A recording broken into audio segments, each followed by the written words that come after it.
Welcome back, everyone, to Casual Master Quest. I am going to be your host today, Glenn Houston, along with my lovely co-host, Nick and Tyler. How you guys doing today? Hi, I'm Tyler. How's it going? Hi, I'm Nick. Otron 3000. Aloha! But we're on to episode 85. We're only 15 away from 100, guys. Could we impersonate each other, Nick? Do you think we No, could I do don't think that I could. I don't think I could do it long enough. You want to try 5 minutes? No, I really don't. I feel like we would derail each other really quickly. Like, it would turn into passive-aggressive backhands at each other. I think so, too. I'm like League of Legends. What the fuck you say about League of Legends, son? Wonderful. I mean, on that note, how are you personally before we kind of get to talking about video games? Nick, why don't you, how's your week been? I hear you've been doing some interesting stuff. See, it's okay. I'll get to the interesting stuff, but it's good that I'm going first because I don't know if it's the weather, and I'm not trying to bum anybody out, but I'm not exactly trying to hide it. I'm just not doing super great. There's no particular reason. Are you trying to impersonate me still or not? I'm not trying to guess now. No, like, I don't know, like, there's just really nothing going on, but it's like, things are, Pretty chill? Yeah. I mean, not chill, but it's like, like, just kinda, maybe is blue. it meh more? Yeah, it's more meh. It's like, it might be the first time I'm affected by SAD, seasonal affective disorder. It's like you're experiencing a completely different season than everyone else. Yeah, that's a real thing. It is. They just totally make fun of sounds Toby in the office for it. So, but beyond that, I've been combating that by drowning myself in D&D prep because I'm about to host. That's a lot better than what else you could have been doing, I guess. Yes. Because I'm hosting my first campaign. Woo!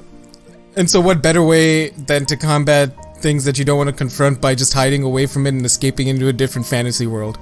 Right. And creating a fantasy version of that for your players and yourself to overcome. Right. Symbolically defeating your own sadness.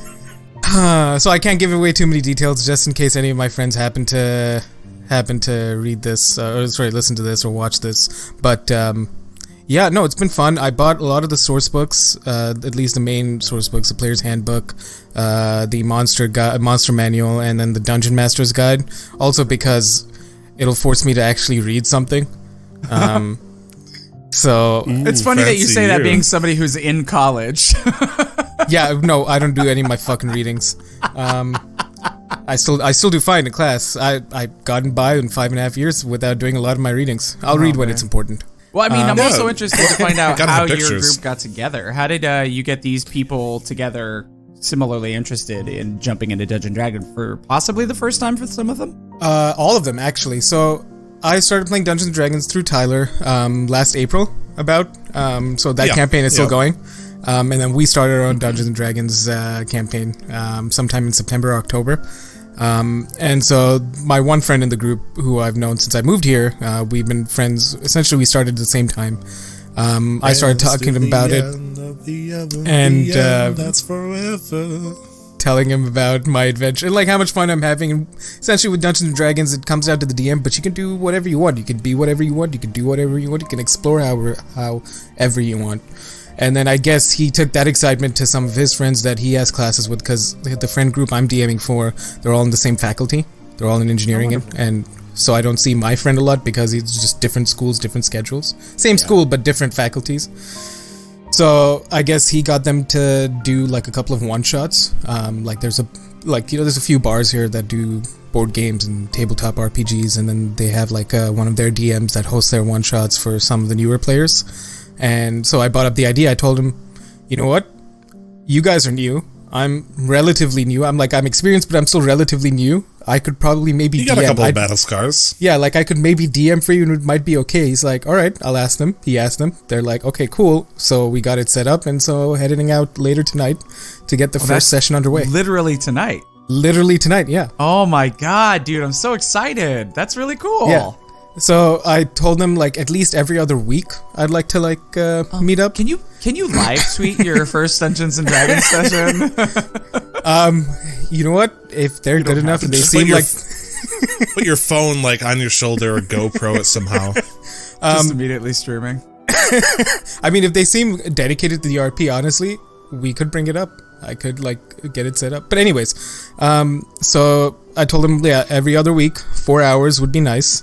But because this is session 0, essentially, it'll be the first 2 hours setting up their character sheets. I've been working with them throughout the week, making sure that they have at least a set of dice, get their notepads and stuff, get all this shit ready, get your character, your races, and your history, so I can work you into the world. Dice ready? Get your dice ready. Yeah. I tell you what, I've had a player in a campaign who he is level 20, and he bought his player's handbook last week. Okay. So just consider yourself lucky if you have players who are like, yeah, I'll buy a player's handbook. You know, like that's well, a good sign. So like a lot of these things you can find online, which is not to take anything away from like the artwork in the source material and how thorough it is, but that's part of why I bought the player's handbook. Just need money, man. Yeah, that's part of why I bought the player's handbook specifically, in case they wanted to look up anything while we're going along, or in case I forget something, rather than, you know, like in the middle of a battle encounter, we can just wait till the turn swings around and somebody could use one of my books to look things up, or they could just look up things, right? Just so that, you know, we all get along with the same page. But yeah, no, it's gonna be tonight. I have the world set up. The first 2 hours is gonna be them making their character sheets and how things work, and yeah,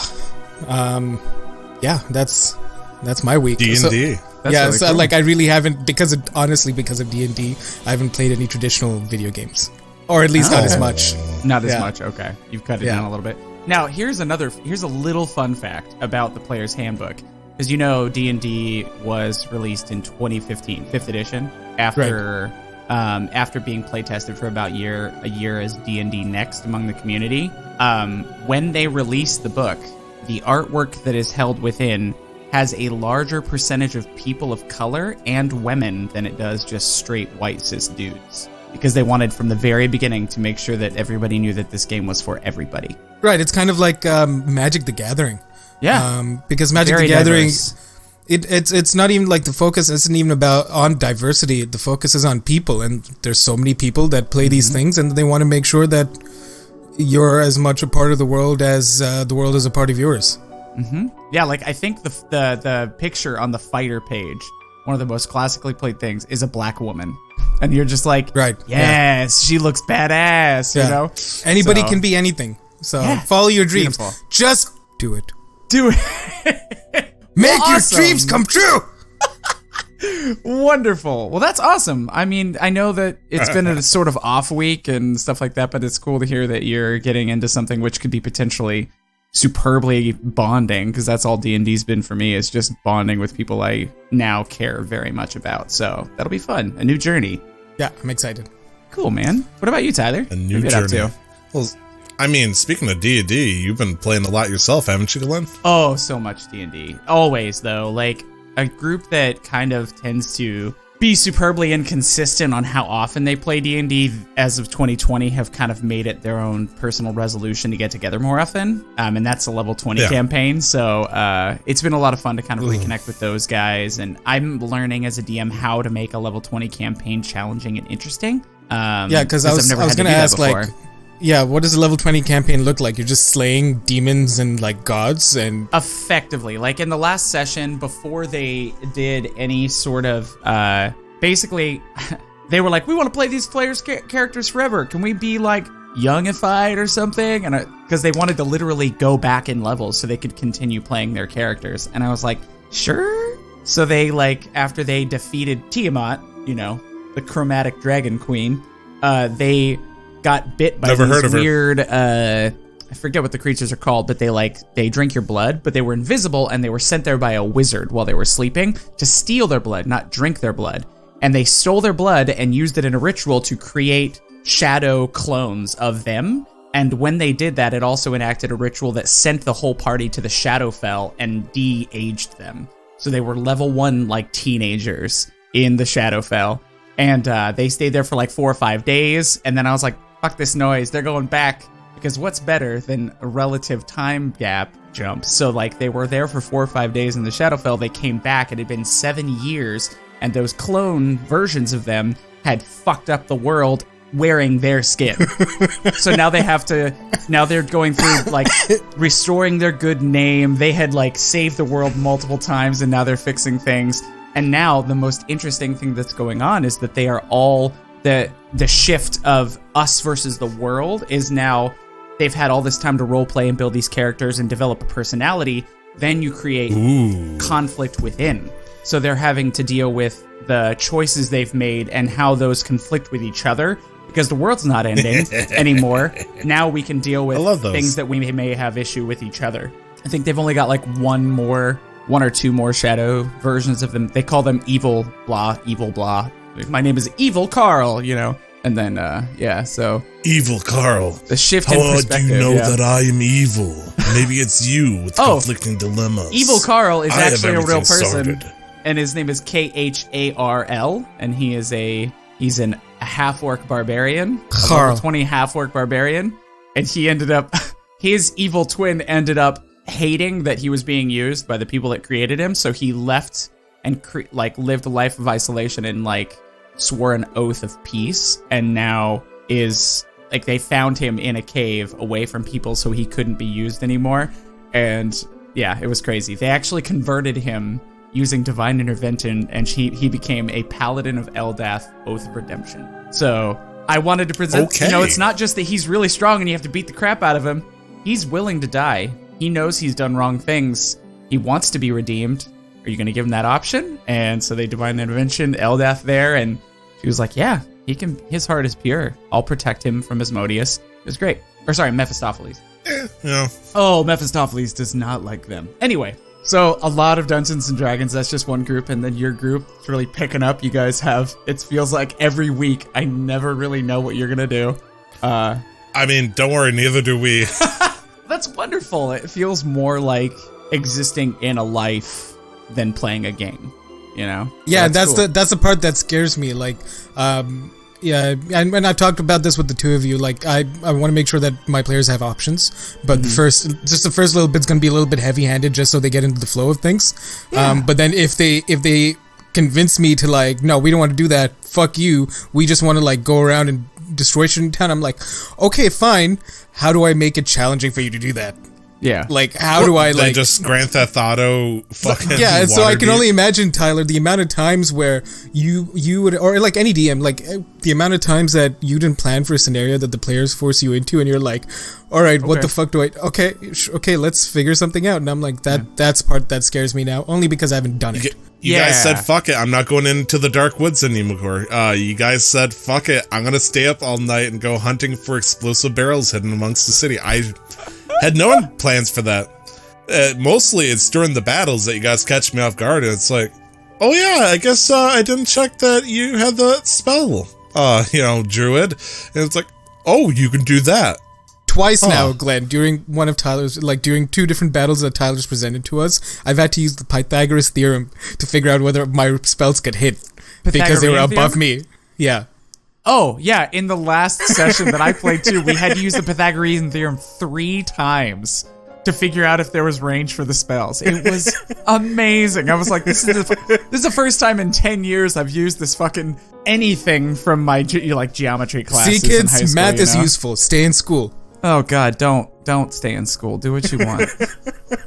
Well, in that particular situation, they all had or level 60 spells or lower. 2 of them could only swing in melee range. Level 6? And one of level 6.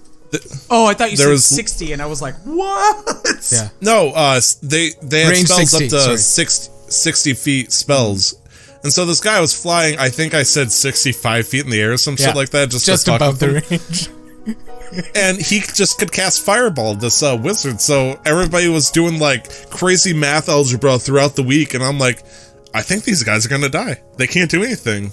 And then here comes my character with pulling out a fuzzy ball from a bag of tricks, and I lobbed it at him, and it turned into a baboon. With a crossbow, I believe. No, I just... whatever, sure, let's say with the crossbow. This is weird. This is months ago. I chucked it at him. It turned into a baboon that attacked his face. He lost concentration and fell. And fucking snapped his back. Oh no! After dropping 60 feet. Ooh. Yeah, They nearly killed him right there at the spot. It's like, haha. And all of a sudden, he sends fucking Abu at this motherfucker, latches to his face. He loses concentration, snaps his back. It's like, oh, I guess I shouldn't have been worried. Okay, cool. They're fine. You know, solve that problem. Yeah, they're fine. Yeah, I think the biggest thing you'll learn as a DM over time is just that the yes and mentality of improv. And I think Tyler and I can both attest that your ability to say yes to things narratively will make every campaign you DM for better. Yes. So letting the players have agency, you know. Yeah, if there's something that makes zero sense, don't be afraid to say no. But like, if you want to attune to 4 things, probably not. That's one of the homebrews that I have. I hate that level 1 characters and level 20 characters don't get more access to the ability to tune to more items. So I let at I think 13 and 17 or 18 you just get give another them attunement blessings and shit then that they don't have to attune to. Oh yeah, I know, but like I would much rather, because they're at from 1 to 20 you're gonna find so many cool things, and the last thing I want to do is be like, it takes an hour. Well, technically 2 hours to switch, so it's like. Well, yeah, but some of those items, agree to disagree. We're just gonna duke this out. So it's like, no, it's not. No, it's a homebrew rule. I absolutely would never expect anybody else to do it, but you know, I also tend to overpower my players. So, and I'm totally aware of that. But personally, the only other things that have been going on for me, other than Dungeons and Dragons, are just trying to get this stupid router situation fixed. Spectrum is butts, and long story short, there's been 3 mistakes in getting us the proper equipment, and now we've got to wait until tomorrow, and it sounds like they're actually going to credit us some money, which is kind of nice for all the trouble we've gone through. Hell yeah. Oh, you know it. I'm actually pretty happy about the fact that they agreed to that. But yeah, so that's me. Tyler, I think we need to hear about how has your week been since we last met together? It's been okay. I had to adult a little bit. I went and got my eye exam done. Ooh. Decided, this week was the week to do it. And I was like, well, it's only been a couple of years. Do I really need to consider getting new glasses? And I checked, and the last time was in 2015. So it's been about 5 years. Yeah. And so I started worrying. I'm curious as to how much your prescription would have changed. Don't you worry. I was about to get to that, baby. No, it's okay. Because I was worried about that. I was like, man, it's been 5 years. Last time, I'm pretty sure I went up, I changed 0.5 for the worse, which is a pretty good number. Like, that's considerably bad. And I do have astigmatism versus, just being nearsighted or farsighted. So if these suckers come off, I'm blind in every direction at this point. Oh, man. The anti-scratch surface on it is starting to come off, so it's starting to get kind of iffy. The frames are starting to get all worn off and whatnot.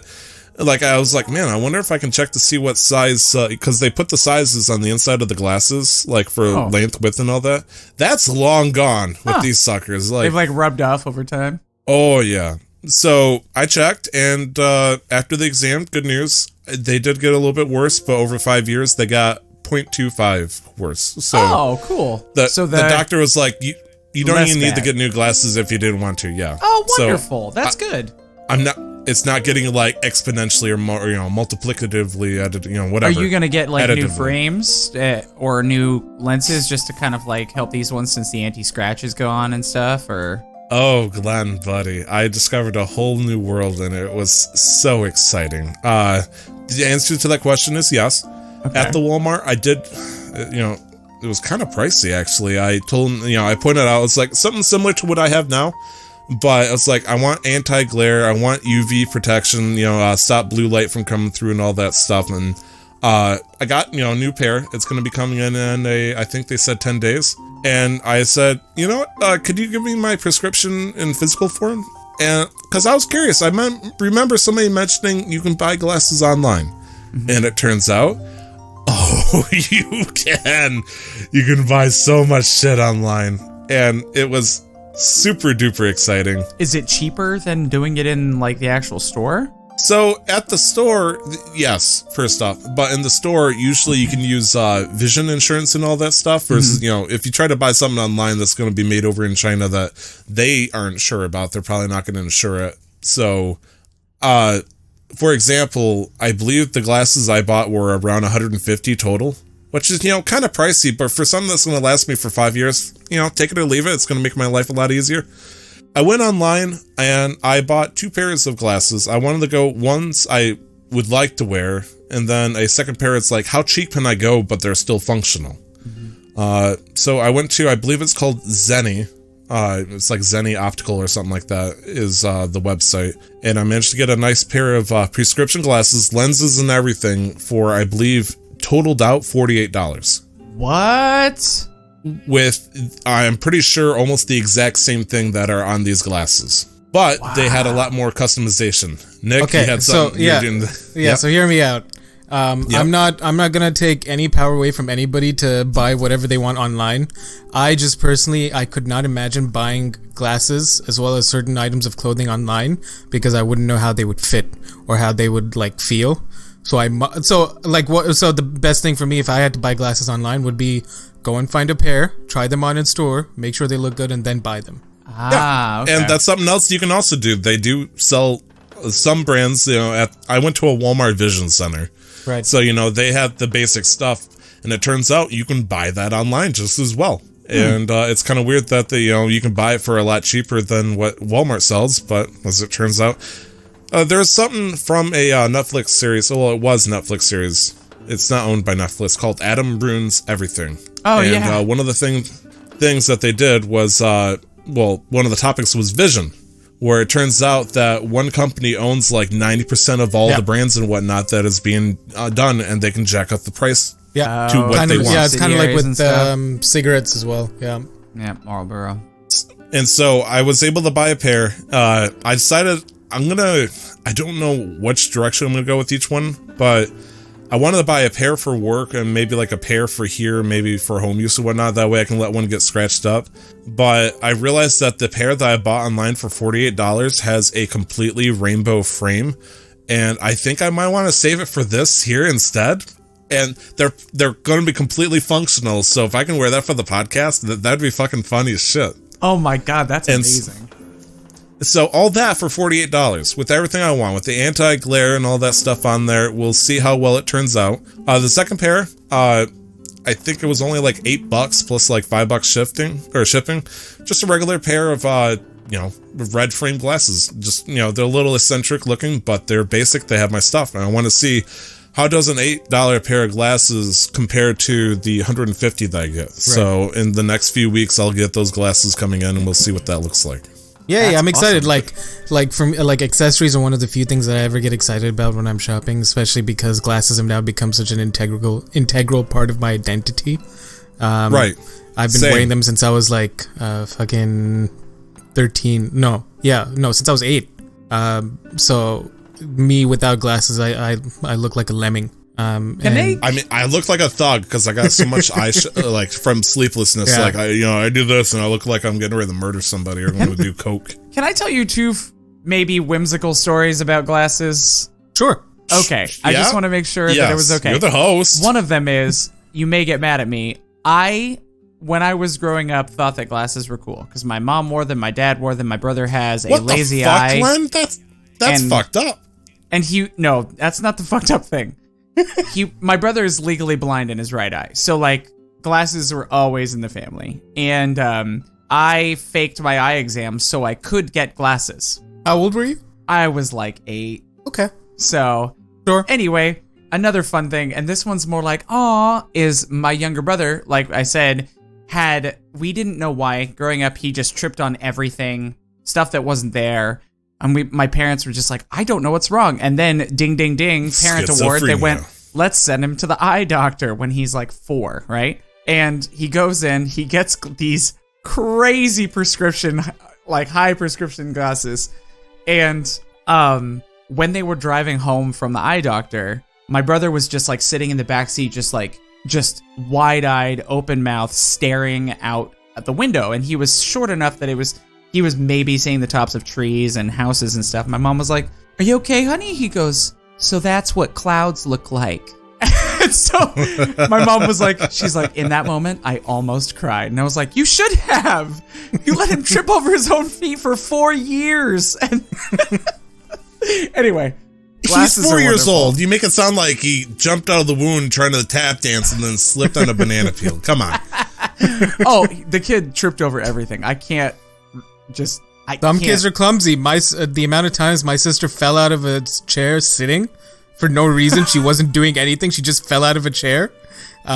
Kids are clumsy, and she's got perfect vision. So it's just something to their credit. That's all I'm saying. That's fair. That's fair. But yeah, that was pretty much it for my week. Wonderful. So now we get to do the thing that we do so well. Talk about video games that we've been playing. I think we do a wonderful job at talking about video games. Well, I'm glad you think so. I mean, that's the purpose of the show, is to be good at talking about video games. We're passionate. Good is like a different frame of reference, though. I'm kind of scared to go that far. Well, we do the deepest dives. Oh, absolutely, deep dives, and I think that's what people like. I mean, when it comes down to it, if they don't like our personalities, they don't care what we have to say. So, as long as people keep coming back, then we're doing good enough job to keep people coming back, and I think that's kind of what matters. But we always seem do to a like good to enough talk job about for the me to games. keep coming back every week. Same. But there is a game on our list this week, other than the ones that are normal, like League and Stardew and stuff, that two of us have played, and that game is Outer Worlds, which I am in love with. Okay. It's a little awkward, Glenn. I guess with a burning passion. No. Have you heard of the game known as Overwatch? So, is that Overwatch? Yeah, I don't know. It might have been just because it's been a while since I put it on this list, but OW is Overwatch. Overwatch is one word. Why is it OW? Because I'm lazy to type the whole thing out. People have done all for Overwatch League. Well, why don't you tell us about Overwatch, Nick? Why don't you tell us about Overwatch? Well, this is awkward. So, Sorry, Glenn. Overwatch, Overwatch introduced a system a few months ago called Roll Queue. So it used to be where you could just go in and pick either support, defense, support, tanks, or attack. And it could be any combination, any number of either of those roles. And so they introduced Roll Queue sometime, I want to say in October, maybe September last year. Pretty mixed reviews on it, right? Yeah, and it's okay now. Things are stabilized. So it locks all teams into 2 tanks, 2 DPS, and 2 support. And there's separate queues for each. And usually there's a 3-minute difference in the wait times between tank and support and DPS. So Which one's usually the fastest? Tank and support. So usually at any given moment, the wait time for tank and support is about 2 or 3 minutes. Or less than. For DPS, I've seen it go from 5 to 7. Right. It makes sense. It makes sense. It makes sense. Yeah, like it makes sense. I'm not against it. Like, people only ever want to just frag out. They just want to pop off. They just want to kill all the things. So if there's so many people, I understand that. So if there's so many people who want to do that, you might as well wait for it. So what I've been doing is, and I'm going to openly admit to anybody who I usually play with and who might be listening, I've been dodging everybody by just signing into Battle.net offline and playing Overwatch online, because I don't want to deal with people asking me to play, because why I'm playing Overwatch is I'll queue myself up for a DPS game and then I'll work on D&D stuff. That's what I've done this week. Because it's such a long wait. Yeah. So then at least I could feel, because right now I'm in that zone where there's really nothing super exciting for me in video games currently until I pick up something new. I still eventually want to finish Kakarot, but right now, because this D&D thing's starting up and I had to get all this groundwork done, and I'm I just want to play something still, but I don't want to dedicate to anything that's gonna take away all of my concentration. So I'm let's just hop in a queue. Makes sense. Yeah, let's just hop in a queue. I guess the equivalent is the current WoW Classic AV Honor queues. People just sitting there for 30-40 minutes and then they're just doing something else. That's how I play with my friend. Not even just with the queues anymore. People are getting exalted with Alterac Valley, sitting in games and doing nothing. Because even if you don't kill someone or achieve an objective, you get all the bonus honor that your team gets. Yeah. So, That's a problem. So yeah, like I played 1 or 2 days with my friend because we were doing essentially the same thing. While he was waiting for his AV queue to pop, he would play Overwatch, and while I'm waiting for the queues to pop for me for Overwatch, it's only a few minutes. I'm working on D&D stuff just in between. Feels efficient to me. Yeah. And also it's like the Lunar New Year event, so and they have like weekly challenges to earn like new skins that you can't buy, so you can only earn them by winning 9 games throughout a week, which is not too bad. I'm just avoiding comp Overwatch like the plague because that's a whole other level of mental exhaustion, and I'm just not ready to be surrounded by a bunch of fucking idiots. That's it.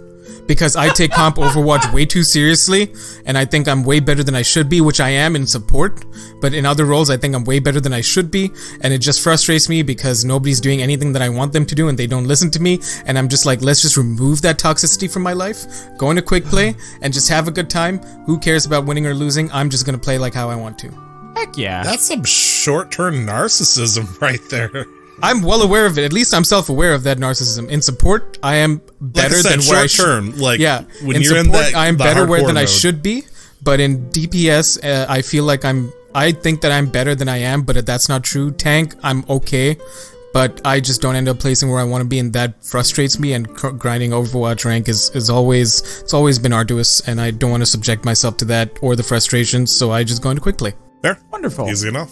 Wonderful. Yeah, and that's between D&D and that's all you've really been able to kind of get in this week then? Yeah, that and then schoolwork. Things are not busy, but it's just been a busy week, just like a one-off week, just because I think some deadlines clashed. So just taking care of some schoolwork at the same time too.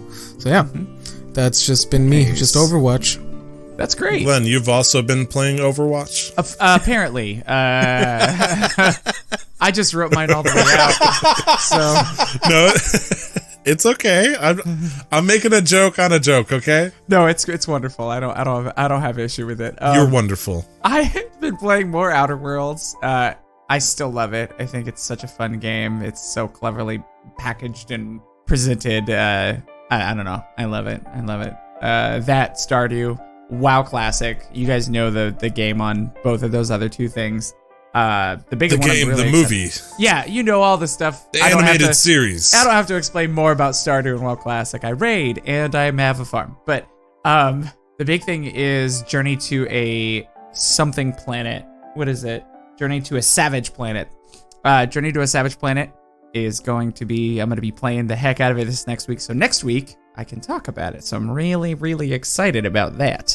I've even got it downloaded and everything, so I'm gonna start playing here probably maybe today. So I'm super stoked. Hell what about yeah, you, Tyler? What have you been up? I mean, I've been getting little updates via your Twitter feed about some of the things you've been doing, but I'm just an angry little man this week.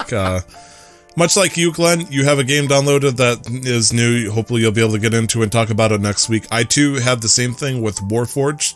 I was hoping to put some time in Warcraft 3 Warforged this week, but it turns... Reforged. I guess Warforged makes sense, but I didn't have time to play that this week, so I'm going to give it my full dedication to it next week. Because the games I want to focus on are PC or console-based, that isn't the Switch, I haven't been able to play as much on my Switch time out and about. I did get some Final Fantasy VII in, thanks to Nick in the chat. That's his full name now, Nick in the chat. Like, I want like a cool looking name, like written out how that actually is pronounced. But he gave me a Final Fantasy VII / Final Fantasy VIII remastered combo that I've been trying to play in the Switch, and I'm having a good time. But at the same time, it's like I'm trying to avoid playing too much 7 just in case I get burnt out when the remastered version comes out. Mm-hmm. But that's not for another 3 months, because I'm sure I've mentioned it before. I made the mistake one time before with Wind Waker, when Wind Waker HD was coming out for the Wii U. I decided in excitement to play Wind Waker HD coming out, I decided to play Wind Waker for the GameCube. And I spent so much time playing it, and I loved it so much that I ended up doing a 100% run through of the damn game. And so I played the game to utter completion, and I was like, oh, that's going to be the exact same thing, except in better graphics on the Wii U. Shit, I shouldn't have done that. And so I'm avoiding trying to do that for Final Fantasy VII, so I don't get like burnt out trying to get the remastered version, and it should be a lot different. Yeah, absolutely. I got about maybe 4 or 5 hours into Final Fantasy VII, enjoying it. There's a couple of cool quirks that they offered. Thank you to Square Enix or whoever did the porting proper on that. Like, they introduced the ability to do 3 times play, so it goes triple speed at everything if you wanted to, so you can just say screw it and just burn through it. There's an option Kingdom to where Hearts, you don't have to watch the cutscenes, or at least you can watch them faster. Right. And there's a weird button where if you push it, you have infinite health, mana, and your limits instantly pop up, which is, that's a Game Shark code at that point. Is that called God mode? Yeah, it's just a button on the console that just says God mode. It might as well be God mode. And I'm like, you know what? That's that's quadruple speed at that point, because I'm just gonna murder through monsters. And so whenever I'm grinding, I'm like, fuck it, God mode. Problem is though, you can't pick infinite health, infinite mana, or the limit thing. You get all 3. And the limit thing is annoying because you can't attack instead of doing your special ability in that game. So the reason why I say it's a problem is some of those limits actually don't do damage. So right now I'm at the part where I was with Cloud and Eris. Eris, her 2 limit breaks that she learns that early in the game, one heals the party and the other one does status effects on the enemy. So if I have that on, it means only Cloud is attacking that entire time, which kind of speeds it up, but not really. But it's okay. I'm enjoying it, having some appreciation for it. I thought I was like, the plan originally was to play Final Fantasy VIII instead, and just level up maybe like 5 levels ahead of the enemy and just be done with it and just kind of beat them out of the way. But I remembered something about Final Fantasy VIII. They scale the enemies to your level. So it doesn't matter if you grind. They're still going to be hard or otherwise annoying. So it's like, I spent 2 hours grinding up. I'm like, why are these enemies hitting harder? And then, the thought came in my head. I'm like, no, oh, fuck. Thank you, Square Enix. That's not the first time you're going to hear that this episode either. But yes, last week I talked about it a little bit. Kingdom Hearts 3 Remind DLC came out. I've played the entirety of the Remind DLC. I completed it. It was, in fact, pretty much a run-through of the final section of the game, except you had different options where you get to play as different characters, which was kind of cool. It's like, instead of being Sora 100% of the time, it's like, hey, you want to try Riku? I'm like, sure, why the fuck not? And there was a couple of moments where it's like, this is what's happening behind the scenes while Sora's fighting the final boss. I'm like, oh, okay, I'll work with this. It looks pretty cool. There was a moment where I was controlling, I believe, 8 different Keyblade Masters versus like 10, evil bad guys at the same time. It was like, what the fuck is going on? How do you control this? And it's like, you'll start button mashing, and then you'll see that it's time to switch over to the next guy. And it starts rotating around as the chaos is happening. And then it hits a certain point to where you control 5 people outside as an offensive, and then you got 3 people in the center doing defensive moves, and you got to alternate, figuring out when to time your attacks and when to defend yourself. That was pretty cool. I'll work with that. That was never seen before in a Kingdom Hearts game, so I'll give it a little credit. And then there's like a moment where they tried to make it all like touching, like, you must be strong to continue. You got King Mickey going, oh fuck, every time he like falls down and he's trying to go forward to this door to save his friends and shit. And it was really dramatic, but then super fucking corny. But 18-year-old me would be like, oh Mickey, my baby, please step forward. And completed it. Didn't explain anything. So you got no new actual story? There's actual story, but the problem with that is they told most of the actual story in the trailer for the DLC. So it's like, yeah, anybody that pretty much looked at the trailer that, teased what this DLC was pretty much got everything that they needed. Wonderful. And those are my favorite type of movies. Yeah. So Sora's going to go what looks like a completely new franchise. The World Ends, well, not new, but an old franchise of Square Enix called The World Ends With You. Okay. Which is a game that came out for the 3DS and then it got re-released for the Switch recently. And so Sora's in the real world now, and somewhere in Shibuya, Japan. Shibuya, yeah. Shibuya roll call. Sorry. Jabuya. Which is interesting. Jeez. It's like Sonic going from, like, you know, his happy little world over on, you know, I forgot what the name of the island is, but going from there to, like, the middle of fucking New York or Chicago, wherever he does in that one animated series, and that was interesting. Or I guess, you know, the new Sonic movie, heads up. But then it released something called, I think it was called Super Limit or something like that. I forgot. I typed it in the channel, but it's basically like an add-on after that. And I'm like, you know, you completed Remind DLC. I'm like, thank fucking God. A new chapter has been opened. I'm like, the fuck? And so I click and I'm like, holy shit. For the first time in this entire game, I see a Final Fantasy character. It's like, I'll work with you here. I'm back fucking in. All right. You know, this is Kingdom Hearts, Disney times, you know, Final Fantasy. Here's the Final Fantasy.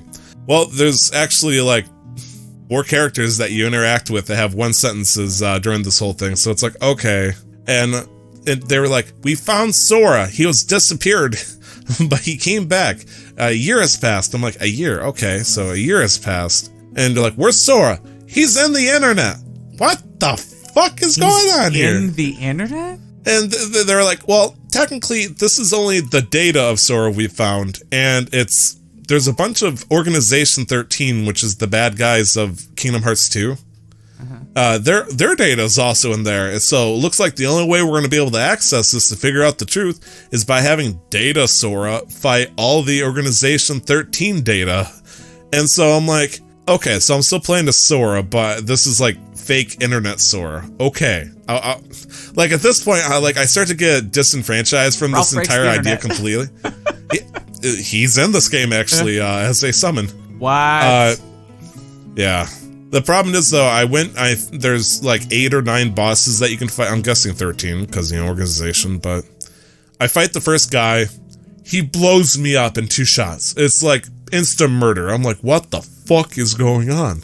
And I look it up and they're like, oh yeah, we highly recommend that you're level 99 before you take on this challenge. So I'm like, I'm not 99. What am I at? And I look and I'm like, I'm at level 35. I'm like, oh, that explains a lot, you know? So it's like, wait, so it took 2 hits to demolish you from 99 for like a level 99 challenge, but you were level 35? Yes. That boss ain't shit. I bet you could get to level 60 and figure out a way to Dark Souls that bitch. I agree. The problem is, though, once I get a challenge and I get told that I'm way too undercut, I want to do like a Rocky movie montage to turn into like the biggest, baddest thing. And so I got to level 99 just like an hour and a half ago. And it's like, we highly recommend getting the Ultima Weapon, which is the best Keyblade in every single Kingdom Hearts game. I look it up and I start doing it, but then I look and I'm like, yeah, all this shit sucks that you have to do. It's like, there's one that's like, you need 7 pieces called I don't know how Glenn, you know this better than everybody. Orichalcum? Orichalcum? Sure, Orichalcum, plus. And there's only 7 of them in the entire game, and you need all 7. And, you know, stupid stuff like, hey, search for 80 Mickey emblems across the entire game and take a picture of them. I'm like, that sounds like Korok seeds. No. And the other one's like, search for the hidden treasures amongst, you know, Elsa's Frozen slide game. No. It's like, put a postcard in and get a 1% chance of having it be mailed to you as a prize. Oh, no. It's like, no, I don't want to do any of that. That sounds like bullshit. It's like, do I spend, you know, an extra 10, 15 hours to, you know, get this weapon? The answer is no. No, I won't. And there's other things I can do. That, like, you can get strength boost, you can get magic boost and all that stuff. You can grind that by killing enemies, but then it's like, it's going to take at least 15, 20 hours just to, you know, get myself up to anything decent. It's like, I decided to say fuck it to all of that. I have a good Keyblade now. I upgraded it to max. You know, it was very easy to do, as it turns out. Got myself to 99. Let's do this shit.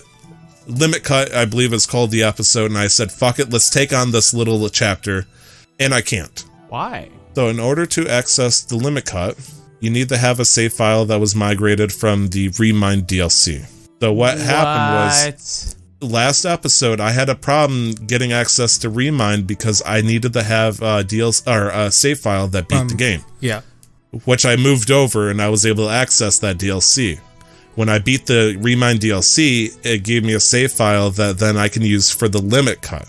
So in order to do this again, I gotta beat the Remind DLC with my new 99 character for that to be accepted into the limit cut DLC. And that was 6-7 hours of play.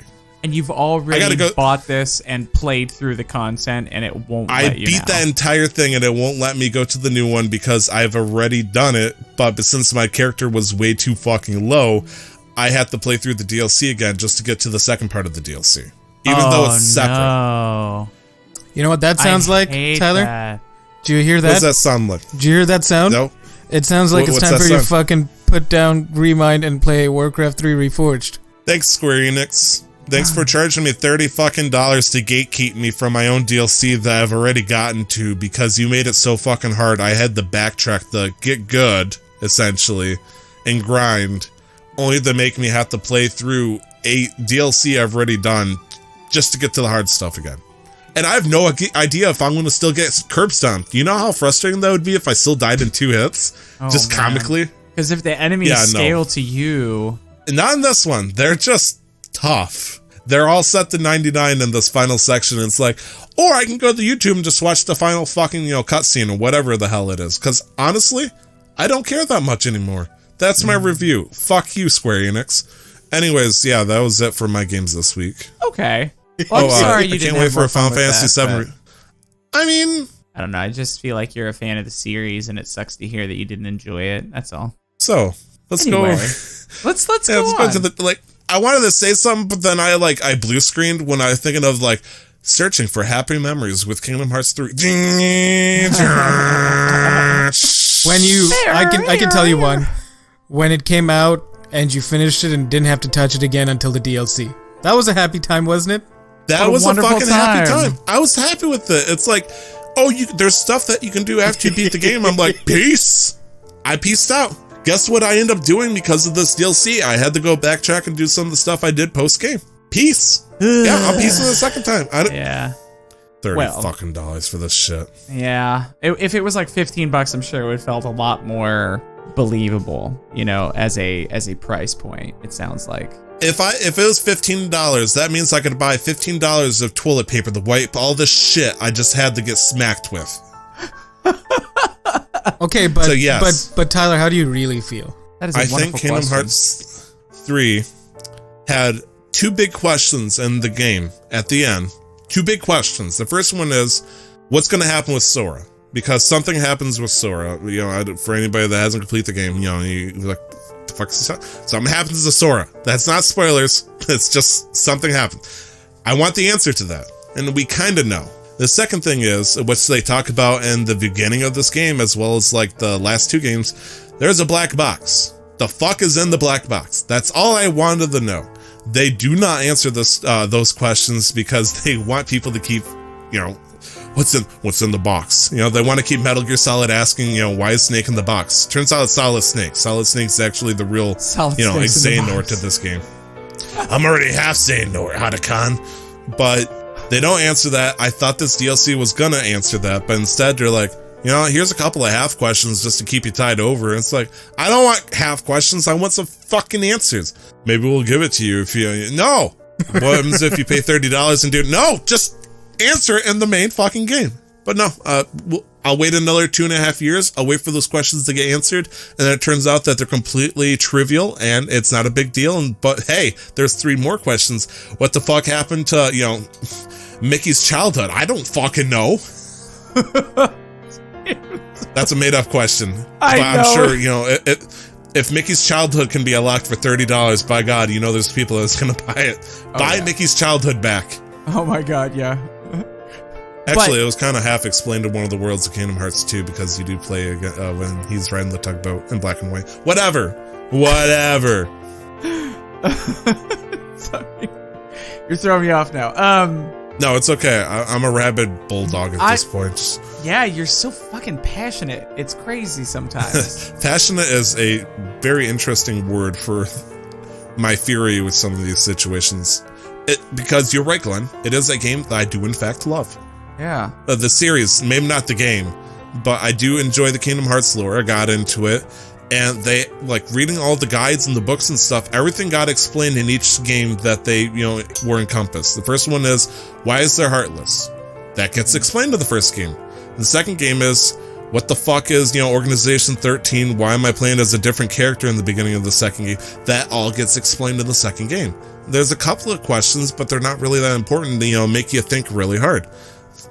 But then between the second game and the third game, there's like 5 different fucking games they put on, mobile platform or handhelds and all that stuff that just try to psych you up with all these questions. And people are like, finally, Kingdom Hearts 3, everything will get... No, it doesn't! It doesn't! Yeah. Which sucks, and I'm sorry for it. But do you guys... Now, I know the last 2 weeks we've kind of missed our topic. Do we even want to touch the tangent war chest this week at the risk of ironically delaying talking about it again? Are you scared, Glenn? I'm not scared. I just wonder if, I think you scared. Oh, I'm not scared. I don't get scared. Okay, Glenn, just say yes or no. We're going to vote on this right here and now. I mean, I agree. Vote on it. I would like to talk about it. I don't want an agreement to vote on it, I'll tell you. Do you want to do tangent? I would like to... If we are, put a hard limit on the time that we can spend talking about it so we can get to the topic. Is that a yes? I agree. Yes, with conditions. Yes, tangent. Okay, well, it sounds like you both said yes. I was going to say yes, so we're fucking doing it. Okay, Glenn, Nick, I want you to roll a random number between 1 and 85. Oh, God. And let me know what you guys get. I can't do it in this call's chat. I have to do it in the other chat, right? I always forget. You have to do it in the same cute chat, yep. Yeah. Once again, 58. We prepare like 58. Excellent. Did it not work? Exclamation mark. Oh, exclamation mark. And I got a 63. Excellent. So, the 2 words are lollipop and cumulonimbus clouds. Ooh, so what if... Okay, no, go on, Tyler. No, you got struck by lightning, maybe by cumulonimbus cloud. What if he knows what they are? What if they condense cotton candy into lollipops? Because cotton candy is just essentially sugar that's spun around so quick, like there's air buildup, and then it becomes like poofy and like it's very airy and light and it's big. So what if they took all of that and then just condensed it into a lollipop?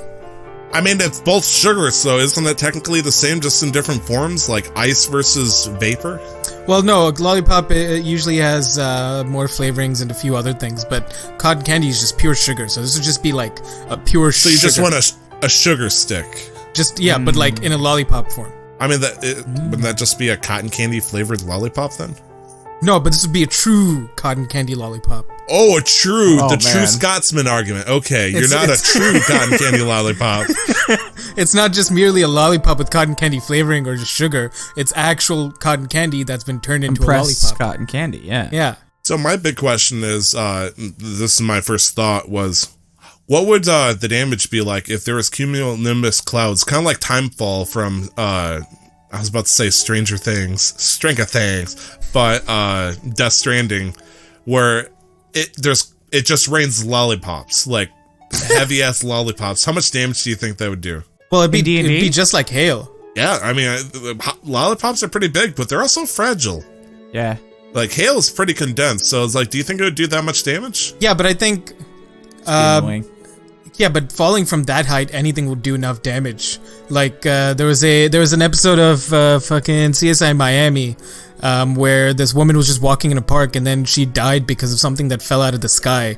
Turns out it was like a bit of water that leaked out of an airplane that froze over into a chunk of ice and then fell down. Sure, and it struck her so hard she died. Sure, it's a little far fetched. The blue ice situation. Yes, the blue ice. Yes. Yes. Oh gosh, the toilet water. That's what it was. Yeah, it was toilet water. The special antiseptic that leaked from the tank and fell and. Sure, it's a little far fetched, but I mean, gravity holds true because gravity is a constant force on anything falling, and that velocity is just going to constantly increase. So depending on how high these are, it won't. There's a terminal velocity that's the fastest that it can reach. Listen, stop trying to apply logic, Glenn. I'm trying to make my point. It's actually a D&D rule, so I did not learn that from science. Terminal velocity, Damn. the most amount of 60 damage a feet falling a creature can second. take is 20 d6 damage, but you cannot take more as eventually you will hit a maximum velocity and you cannot speed up anymore. God damn it, But science. blame Dungeons and Dragons for that one. No, So hypothetically, in that sense, Glenn, does that mean if, let's say you have 121 health, 20d6 is 120, that's max damage. If you have 121 health and you jump from like the airship at the highest, it means you could not die? yeah. But you'd be, like, I think, depending on the DM, you'd essentially... ODST, Be useless. baby. Oh, you might break your leg or something, like you Oh, might you might, like, you'd shatter get it- your leg. well, yeah, your that's legs what would I'm just saying, explode. like, you might, I'm pretty hit sure you points shatter wise. everything. but also remember, like, to these guys, level characters that are that strong that have over 100 hit points, 120 or higher. They're Think of superheroes. your average commoner has 10 hit points. So, like, Right. they're going to be able to jump They out fall of 20 feet, airplanes they're and dead. fall off dragons. Yeah, exactly. So, it makes sense to an extent, but Can you imagine, like, the best tactic to fight somebody is by jumping off at max distance so you can do 20d6 bludgeoning damage to them by landing on them? and also simultaneously take it yourself. That's true it's a true kamikaze tactic against a BBG. Just a raging barbarian jumps out so they take half damage. I'm trying to think of games that had lollipops in it. Two of them come in mind. The first one is Kirby. Kirby had lollipops to heal you, essentially, amongst other candies. And then there's Lollipop Chainsaw, which is a very, very, very unique game.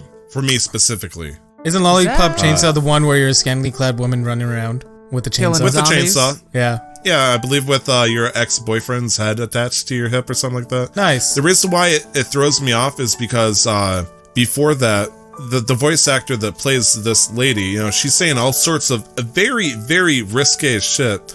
And this is the same voice actor that came to my 2011 favorite animated series, My Little Pony, as Twilight Sparkle. Wait, is So that here in the Tara same- Strong? Yes, I Tara love Strong is the She's voice actor. wonderful. I love her too, but when all you hear is this innocent, unicorn doing stuff, and all of a sudden you hear the same voice going, "Yeah, I'm gonna fuck that zombie. Come here!" And it's like, whoa.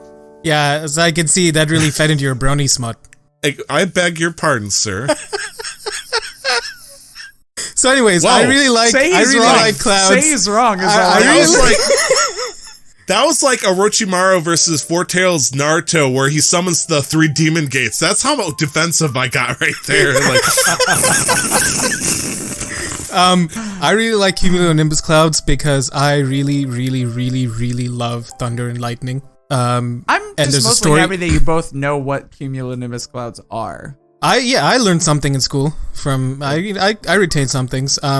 This is a story I don't know if I've ever told on the show, but there was a time when I was like 15. I was in I was on summer in India, and my dad and my dad's sister, they have in a building, they have 2 apartments side by side that's connected by a long balcony.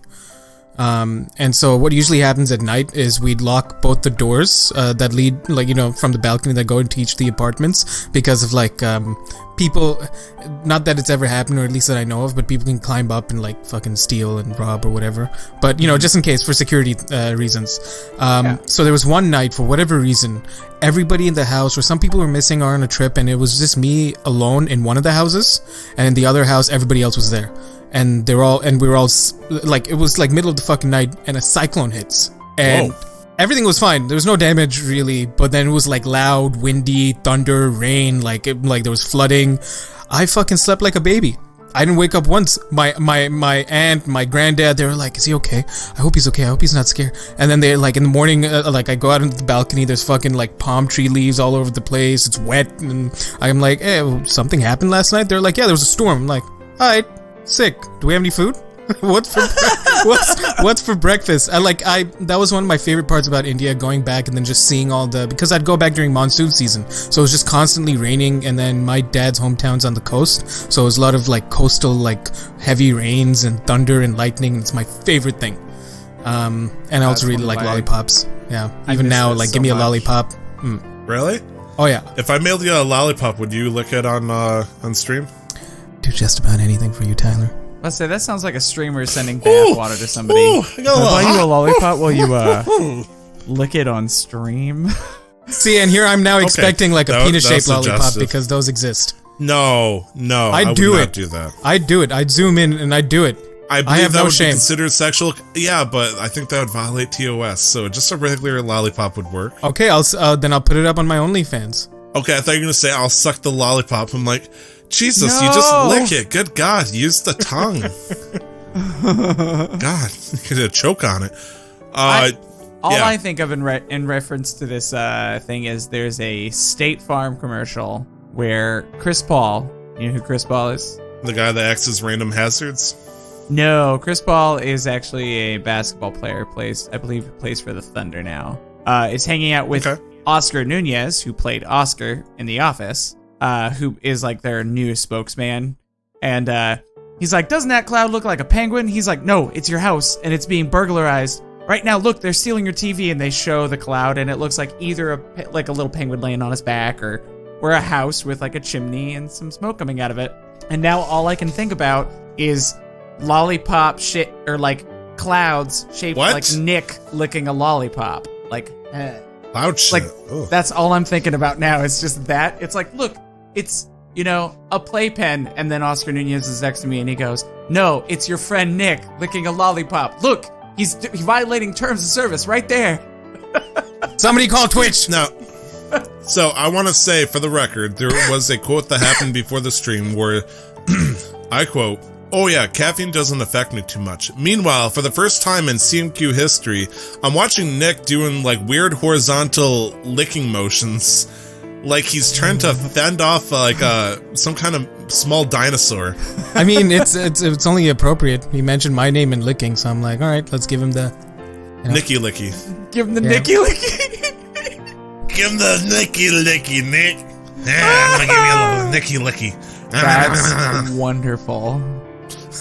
Oh my I think God. that's enough for the tangent. I love that. That was a solid end for the tangent war chest. The old Nicky lick. The whole Nicky Lick. We need to make an emote for that. We have an emote No, you slot, don't. we? Oh god. What's just Nick with a lollipop Like, I'm not even sure if you need to show Nick to show his tongue just and a lollipop? That's wonderful. there. But we do need to talk Before we about del- this show, though. Right? Yeah, Once let's we're not done- delay this anymore, please. Yeah, because this topic has been a long time coming, ironically enough, and I'm really excited to talk about it because I think we've had a long time to kind of formulate our own specific opinions. Good, because I didn't. Yeah. After 3 weeks? No, I'm sure you have these It's opinions. been And 3 you guys weeks kind since of, we had the tots. You Don't guys have, give fucking shots. you guys kind of spearheaded getting this topic started, so I'll let one of you two kind of like take it off, and I'll contribute whenever you'd like me to. You're both pointing to me on my screen. Oh, that's weird. I thought I was pointing to you, Glenn. You're the No. one that has strong thoughts. You don't. Okay. It's not that I don't have strong thoughts. I just have, I feel, a more well-formed opinion given more time to think about. You just it. have thoughts, not strong thoughts. You said you had 3 weeks to. Yeah.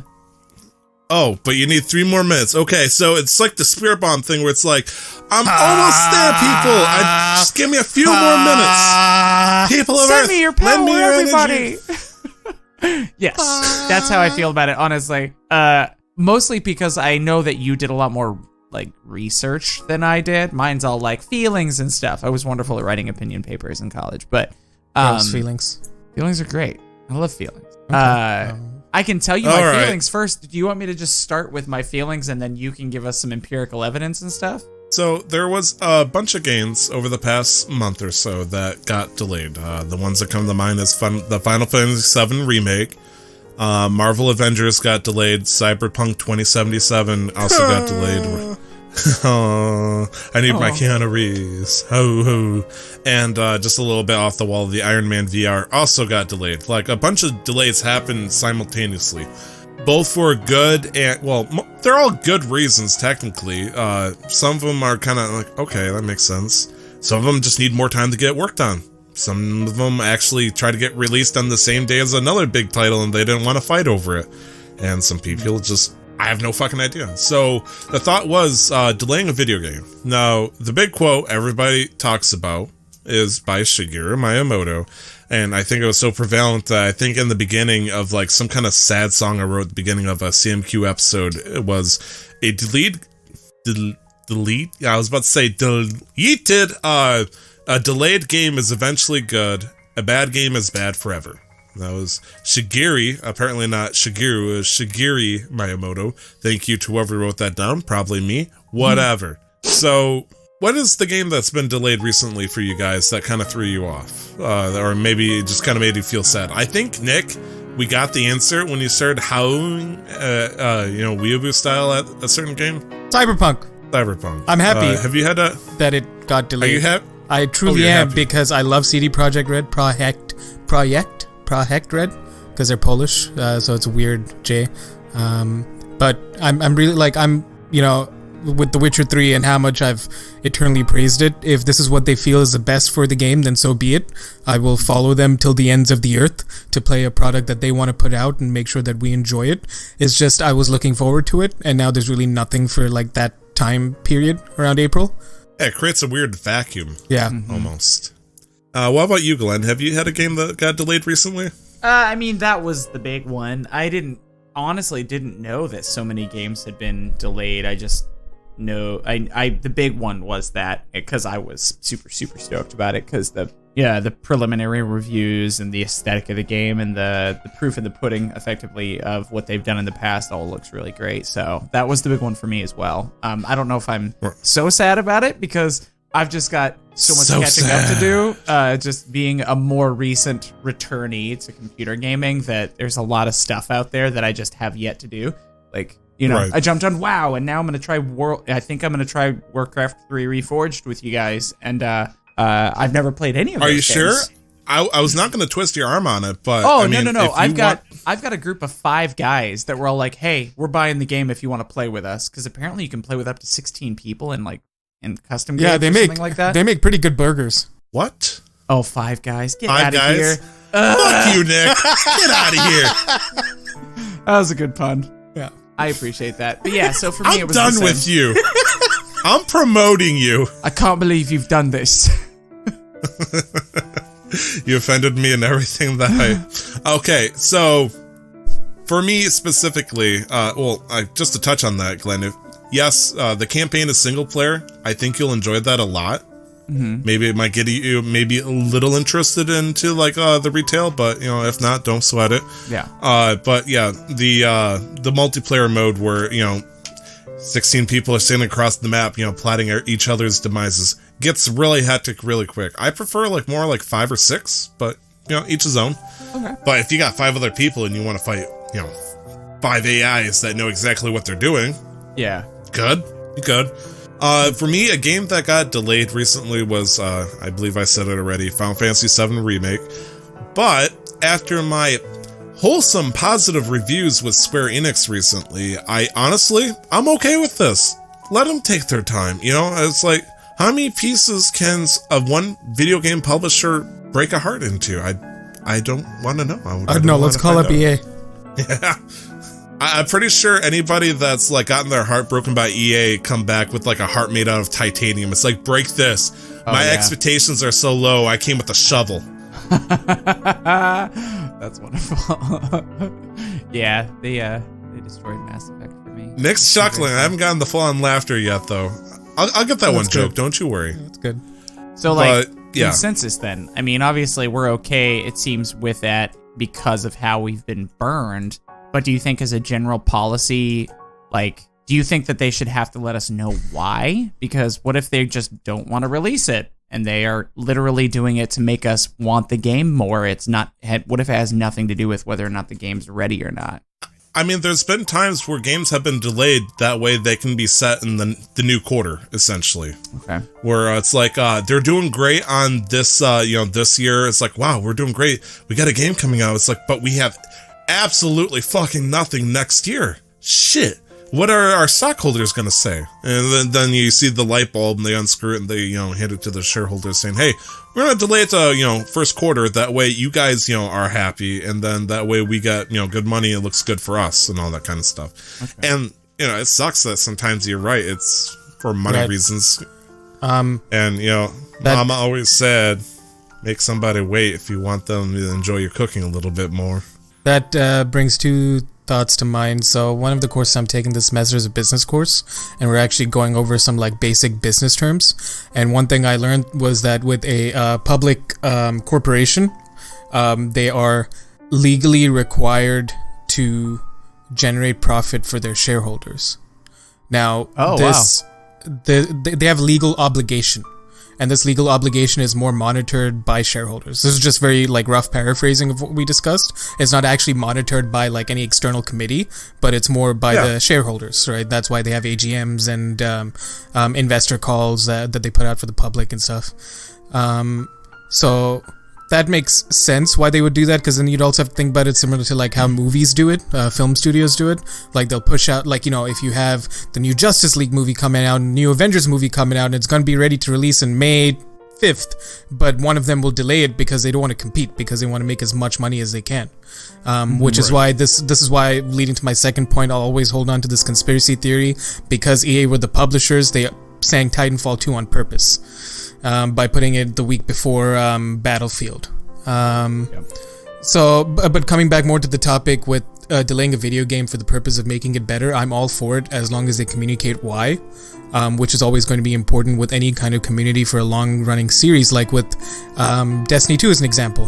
When Destiny 2 launched in 2017 September, it only came out for consoles and was going to come out for PC. We'd already played the beta, but then they made it very clear that it's going to be a 6-week delay because they still needed more time on the port, which sucked.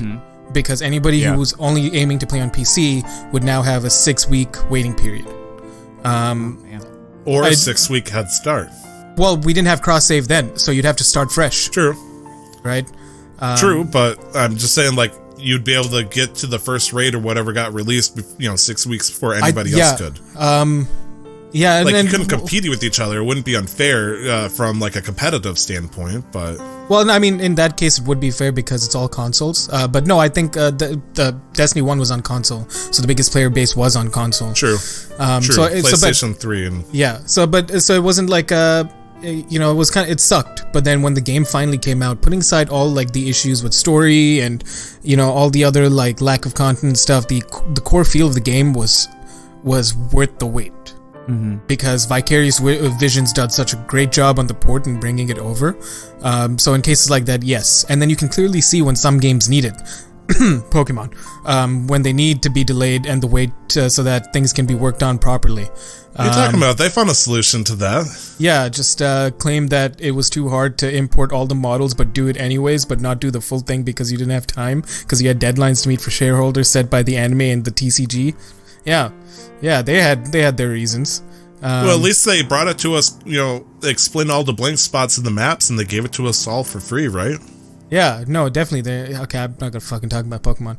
But no, I'm all for. Is that your Square Enix?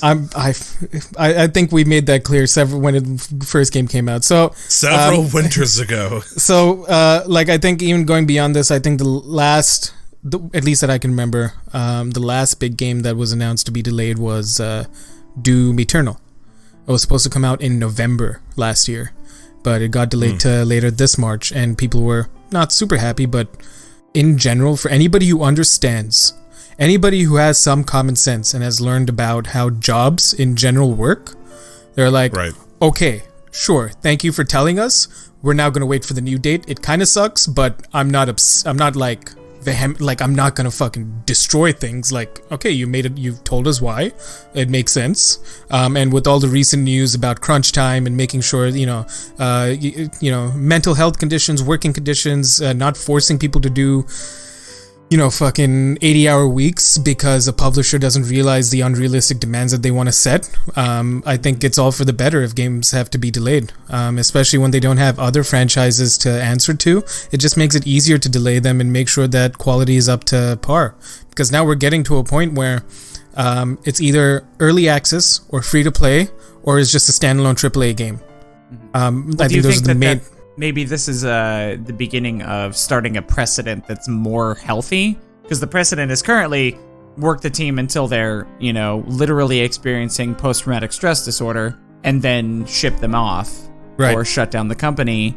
But do you think maybe this is a sign that the video game publishers and, you know, the people that own these companies are finally listening and are going, oh, should we? I mean, let's just games delay that get delayed, if it's a long-standing company, usually it's a pretty good sign that, hey, we didn't want, either we knew we could have burnt these guys to the ground and gotten it out on time, but then we would have lost a lot of credibility with our developers. Like, sometimes they're treated like people. That's, a good sign, right? And also their unions forming now officially, right?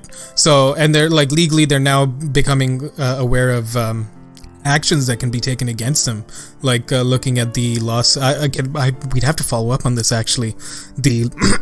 The lawsuit against Telltale for what they did to their employees. I'd have to follow up on that story and see what resulted in that, because when they just fired everybody out of the blue, there was like a huge class action lawsuit that went in, that was in the process, was in the works. Wow, I had no idea. That's crazy. Yeah.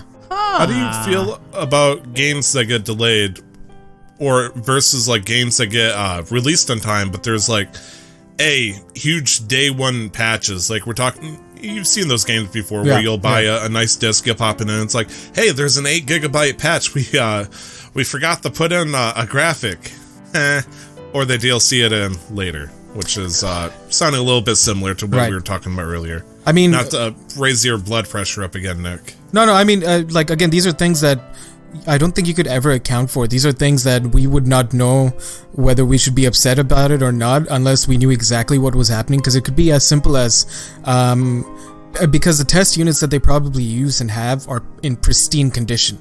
Because there are a lot of games that they have to optimize based on the drivers and specific graphic cards that you have. And so they might be able to test across, 80% of use cases, but that 20% they might not have been able to test properly for whatever reason. And then there's an unexpected situation that pops up, right? Yeah. Especially if fans bad or their heat sinks off and it overheats or something. Yeah, that's why early access, I think people are taking that route because it helps them identify these bugs and optimize on them before, 1.0 comes out. With feasibly people who care enough about the game to play it in a not perfect state. Right. So it depends if it's like something that they absolutely couldn't account for. Like let's, because there's a difference between having everything working in a curated, like locked, airtight system versus like the game running on like millions of like platforms and servers across the world. Like server stress testing, especially online games, is like the worst thing. Yeah, because you cannot realistically test for that. So you just have to like 9 put it times out of 10, they're gonna they're hoping to sell big, but for some reason they're like, we're gonna undercut the cost of how many people can play, just in case. It's like, we hope 100,000 people, are gonna play. That's our goal, because we're gonna sell like hockey. We'll do 1 million, but let's just put servers up for 50,000 just to see what happens. What? The servers are down? This is preposterous. Oh no, this embarrassment of riches. What do? I should have thought. It's like they always put like less servers than they actually need in some of these games. It's like they seriously don't think that their game is gonna, like, it's a weird sign. But it also depends on. I agree with you there. For any company that's big enough where they don't plan ahead or they don't foresee such a thing happening, I think there's definitely cause to be frustrated there. But if it's a small startup that really doesn't know what the reach of their game is going to be and they can't afford servers yet because they haven't gotten that cash flow in, you can't be too upset because there's really nothing either party could do about it. But these aren't things that's fair. Yeah, but these are things that we think about. But what would your general gamer think? Like, your general gamer just wants their game to work. But most of the time this happens is usually a big name company. Like the clearest one that I can have that came to mind recent was WoW Classic. They could see how many people downloaded WoW Classic for it to be ready on day one.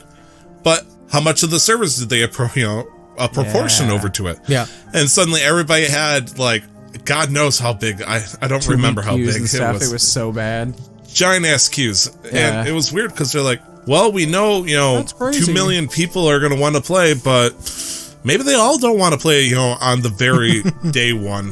So let's only do 500,000 instead. And it's like, why? I think the reason, this is my theory after having heard you guys talk about it. I think, honestly, they're trying to protect their bottom line. I'm not going to rent more servers than I need. So let's estimate as low as possible. And then if we need to get more, it's not like these people are going to leave the game. We'll just, then once the game is going, even if they're overloaded, then we can more accurately match the exact amount that we'll need rather than buying more, having them up and running and those servers never being used. I'm trying to remember a time where there was, the situation where I got locked out of playing the game and I realized I didn't want to wait anymore. And then by the time they fixed it, I was already gone. I mean, I guess at that point, if you paid $30, $60, you're going to, try to get your money's worth anyways. So you're going to grumble your way back in. But usually they give you something silly like, hey, sorry about that. Here's a cute pet. Yeah, like there's no simple answer to it, and it's not a simple reason. It's usually complex or like several different things happening in the background that we're not allowed to be notified of. But I think in regards to server queues specifically, we're also reaching an age where we should have the infrastructure to allow like mass server joining. Not like we're not 15. It's not 15 years ago. Right, the technological infrastructure is a lot more advanced, but then that's also like now we're talking about a infrastructure of cities, towns. Where are they interested in doing like a mass overhaul?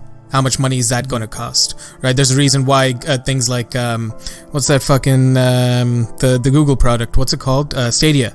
Right, there's a reason there's like so many latency issues because just nationwide it's so hard to make sure that everybody's connected to fiber. It's a massive undertaking that's very expensive that no town or government realistically would like to take part in it unless it's absolutely necessary, right?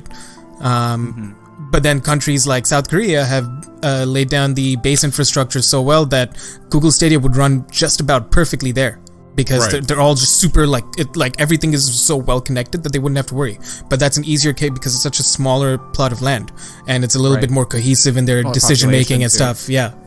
So it's complicated, but coming back to the topic, the bottom line is as long as they're communicating why, and if it makes sense, I'm okay with delays. Okay. I feel like that's kind of how we all feel. Tyler, is that your consensus as well, as long as it's going to help the game in the future sort of thing? As long as it doesn't go into what I call, not what I call, what a lot of people call development hell, where it starts to, it's like, we're going to delay it, and all of a sudden it's like, yeah, it's on a, indefinite hiatus. What? Right. Fuck. Yeah, and that usually happens like early or like middle of like the development phase. And so these cases, I think that spurred this topic was more like closer to release date, like we're 2 months out, right? Yeah. I mean, there's a couple of times, like Breath of the Wild, I believe was initially planned for the Wii U, but there was a point where like 2 years in, they just flat out said, yeah, we actually don't like anything of how it's turning out, so we're just going to start from the ground up. I'm like, oh, so these past 2 years is nothing. Are you sure? Oh, okay, yeah.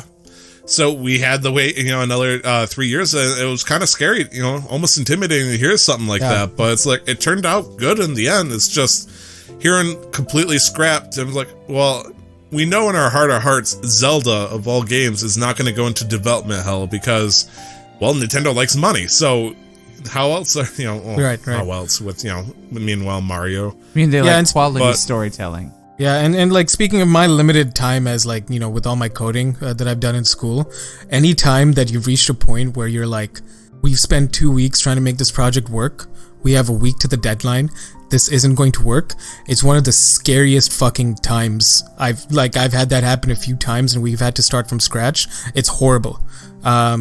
Yeah, like I can only imagine what that's like on such a large scale with some of these bigger franchises where they just reach a point, and maybe it's not because of lack of proper management or lack of direction or lack of people working. It just ended up reaching a place somehow where the state of the game or whatever they had then was just like nobody was happy with it. They're like, we got to just scrap the whole thing and start over. And I can only imagine the kind of stress that puts on everybody who had any kind of stake in it, because as much as Nintendo likes money, I feel like they're still one of the few developers that are still kind of connected to what they put out to some extent. And so for them to anybody like the president of Nintendo, who's like, maybe let's assume that he's keeping up tabs daily with all the projects that they're working on, and he still like comes in on a fucking Monday morning, he's so jazzed, he's like, all right, they're gonna give me an update on Zelda today, I'm fucking excited, I'm gonna go home with my kids, I'm gonna have sex with my wife, it's gonna be a great day. He walks in the room, yeah, we're scrapping it. Oh, okay. I can't believe you just described Iwata's life. Because I'm pretty sure he was dealing with, he eventually, I think he died right before the game came out. That's unfortunate. From I believe it was something to do with his bile duct. But yeah, sorry, So, Nick. It's just so something I like, said that with no disrespect. I was just going on a bit. I mean, it makes Yeah. sense. Last night, I just went to my wife works for a company called Infi. I don't know if you've heard of them before. No? Okay. If you haven't heard of them, you've heard of everything they've done. They're the ones that created the processors that run 5G networks. Okay. So, like, the Google servers run off Infi technology. They are crazy into everything. Like, I think in the 20 years they've been around, they've had like, they've got like 30 different things in 36 different locations in 17 different countries, and they're everywhere doing everything, making microchips and a bunch of other stuff for everything. It's a bunch of actual nerds. I'm a nerd. These guys know, like everyone was like, yeah, my Stanford and Harvard and Yale and Brown and Cornell. And I was like, Jesus, you guys all have like PhDs from Ivy League schools, and I don't. So anyway, but it was just really interesting to hear them talk about that, because that was a genuine part of their process. There was moments where they had to literally go, the market doesn't need this right now, scrap the project, do something else, let's go. And so it makes sense that especially in the development phase for a lot of these games, if there's a new system or something else that pushes it where they need the quarterly profit margin, that they kind of just decide to move it for whatever reason. We just sometimes just have to trust that it's for the better of the game and for us, but I don't know. I don't know. When I was talking about development hell, that point where they accidentally delayed it a little too much, where it's like they did exactly what you said, essentially, where it's like, maybe the market doesn't need this right now kind of thing. The first example that came to mind was Duke Nukem Forever. They announced it in April 1997, and then it got released 14 years later in 2011. Oh my God. I mean, isn't for a while there wasn't like the current like Metroid that's in work? It works. Wasn't that in development hell for a while? Which one? Metroid Prime 4, I guess? I think so, yeah. Technically, yes and no. People have been anticipating it, but they just never really bothered to make a new one recently. Unless you count Metroid Prime Samus Returns, which is a HD remake of one of the previous titles for the 3DS. But yeah, a lot of people keep talking about, like, it's starting to go into development hell at this rate, because they're talking about how they're going to give you more details after the past couple of E3s, and they're like, actually, Animal Crossing's going to be making us money, so... Let's make a new Animal Crossing with the new Switch. Nintendo Switch. Yeah. The new Nintendo... Well, a new Nintendo Switch. Quote-unquote new new design. Nintendo Switch. Yeah. Right. Prey was another one. Prey got announced in 1995, and it got released 11 years later on 2006. Can you imagine going from going for the platform of early PlayStation days to the PS2? That's how long your development came, that it crossed a completely generation. Holy crap. Yeah, like how much more, because it took so long, I guarantee you that was just that much more work for all the developers to try and like update it for the new systems and stuff. Right, and that's what's about to happen with, in my opinion, Elder Scrolls 6. Oh yeah, It might not have been. Gonna come out, Maybe it's not development hell, but Elder Scrolls came out in 2011, right? And then they had November a few 11th, DLCs. 2011. So let's say the full development cycle finished officially, putting aside like patches, in 2013. This is all speculation. Let's say 2013. We're in 2020 now. The game. Imagine if the game's been in development since 2013. We only got to hear something in 2018. Right. It wasn't And that even was a just thing. It was just no. like It was a just fucking, like some clouds like a and mountains. scenescape. Elder Scrolls Yeah. 6. So And people are like, hooray. I mean, yeah. Oh, wonderful! It's development it's hell good to by see the the last process 6 of- years have been so much. You've gotten And so they've just- much work done. And they've just kept the Elder Scrolls team employed by making them work on ports for just about every fucking thing. But going back to games that have been in development hell, we've got Resident Evil 4. which is weird to hear. A lot of people didn't think about that. 4 versions of Resident Evil 4 was cancelled before it reached the GameCube in 2004. 6 years after the launch of Resident Evil 3. Which makes you wonder about Elder Scrolls. How many versions have been canned since then? Well, I mean, I think It's so weird. people might just Go be ahead. waiting for next gen as well. I think, imagine if you were a developer and you're like, yes, we could make this awesome game. Maybe it already exists. Maybe the They game already already know the exists. specs. They've already got developer kits Well, for now, the next over the last few edition months, consoles. Now, over the last few months, sure. But imagine in 2017, you're like, it's going to be a few years before the next gen. Why do we want to waste time on stuff like revolutionary stuff for current gen when it's so close to... Just work on story and Touchscreen and basic VR, design. it's Don't gonna worry be about big. the actual But it's coding. money. But it's money. They want revolutionary. They want They want stock prices to go up and shareholders be happy and everybody Sure. playing their game. I'm not saying that it's a bad idea. I'm just saying I think it's a good idea to get the stuff out of the way that has nothing to do with that. Start working on artwork. Start releasing things. Start talking about this. Like, give me tidbits into the story in interviews. Like, give me some peeks about something. How far in the future or in the past is Elder Scrolls 6? Or we could give Say you nothing. Elder Scrolls 6 on the Alexa. So, like Skyrim on the Alexa. That's a thing. Well, the Alexa has I think they're called talents or skills, and Alexa has like an Elder Scrolls official like talent that you could pick up. I think it's for free. But then I think that time they put out Elder Scrolls Skyrim for the Switch. That was I think the last big port. But then earlier we talked also about patches and games being needing massive day one patches. Diablo 3 is an example of this. It had from what I heard, it had like. I don't remember how big the patches were, but then there were like massive glitches and like server issues, but they did everything they could to make it the game that it is today, the game that people love, but it launched in a terrible state. Yeah, sounds familiar to Warcraft Classic or WoW Classic, where it's like, although it sounds like that was actually a lot worse. Like that was crippling from what I can tell. Plus, they had a huge issue that they dealt with at that time with I believe it was called the black market, where you could, with real money, you could buy items in game, or you could sell items with real money. People were monetizing and of course, items in game and trying to create an actual currency. And so I'm sure you can guess once people wanted, hey, I'm a professional Diablo 3 mine gold digger. I'm just gonna try to get these ancient stuff so I can sell it on the market to other people. Try to make bank. And they end up having to remove that. Yeah. I mean, we learned about that the last time we had a TOTS. People, trying to gamble on skins and stuff, or with skins for CSGO. Oh, jeez. Well, and I think the last. I was gonna say one of the things too. Oh shoot! Did it just leave my brain? Oh no! Come back to me, Glenn. Come back. We're talking about shit. It's gone. If I remember it, I'll come back. I'll say it. Play. Only time will tell. Only time. I love Enya. It's wonderful. I remember there was a good solid year where I thought it was Evanescence. I was very embarrassed. But that was my first concert. Was actually Evanescence. Really? Wake me up! Wake me up inside. Yep. Can't wake up. Can't wake up inside. I gotta wake up. Wake up! Wake up! This just transitions to your mom waking you up and you're 14. You're like, no. Wake the fuck up. It's time for school. Okay.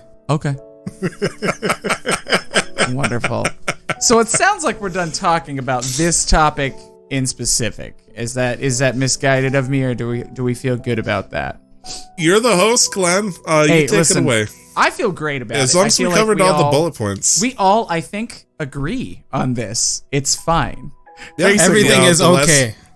Yeah. The last bullet point was, oh wait, fuck, it left my brain Enya Evanescence. Perfect. That's the way we should end delaying a video game. Awesome. So then we just get to go straight into game releases, and honestly, none of these, I don't. Nani?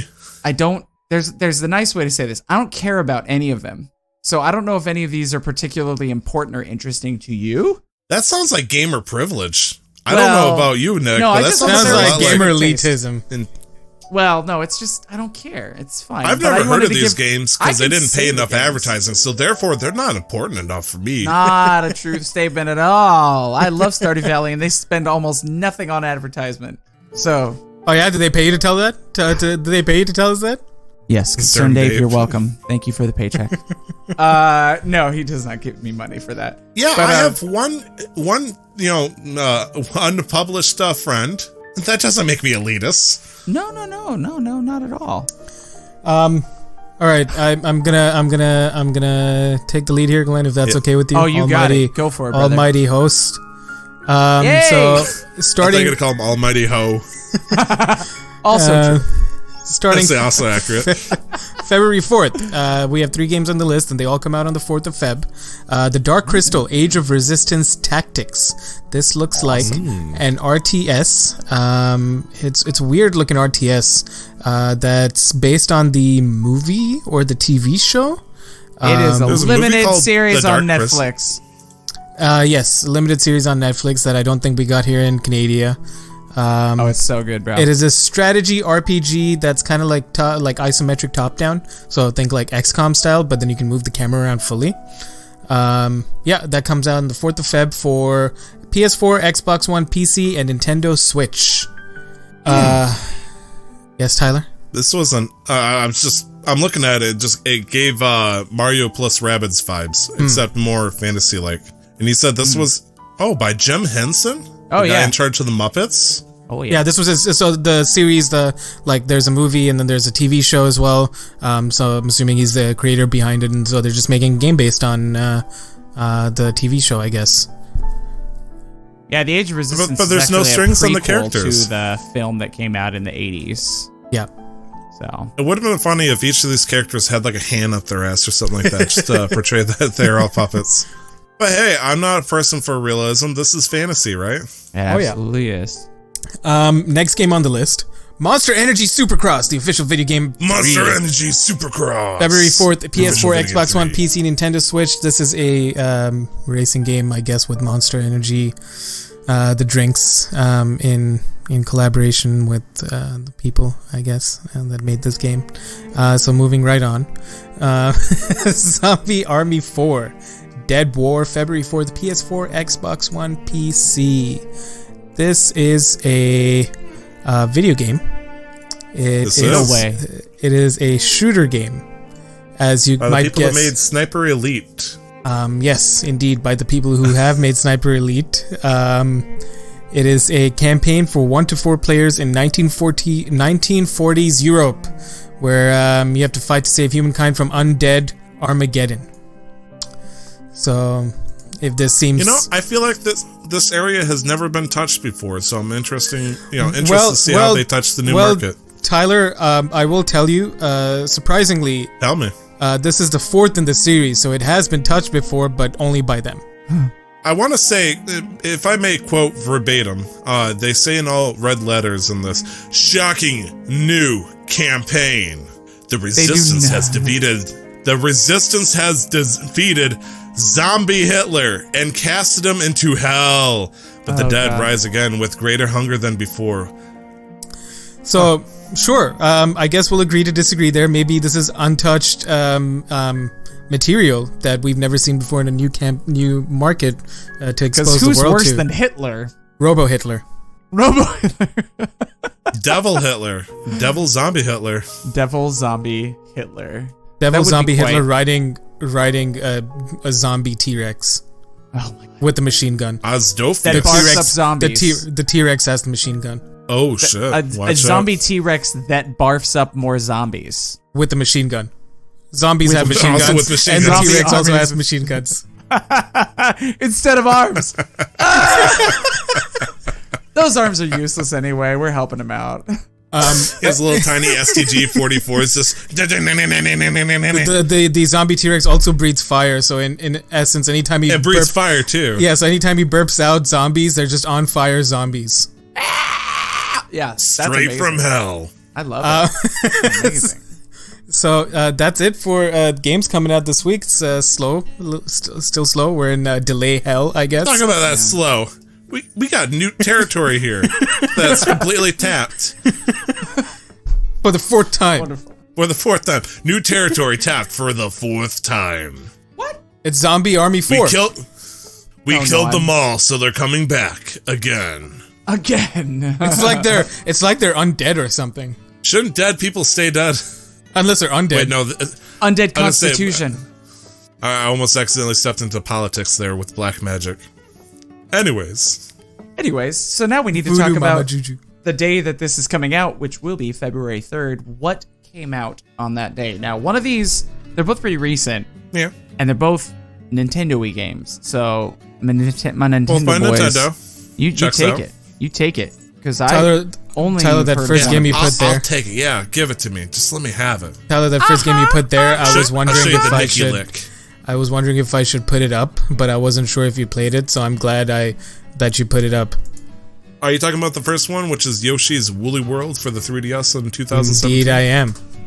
Yeah, happy birthday to Yoshi's Woolly World. I believe it's the latest since the version. I believe there's a Yoshi game that either just came out recently for the Switch, or it's going to be coming out very soon. Shows how much I'm dedicated to actually playing the series, but after Kirby's Epic Yarn, they tried to go for the cutesy thing that came almost since Yoshi's Island 2.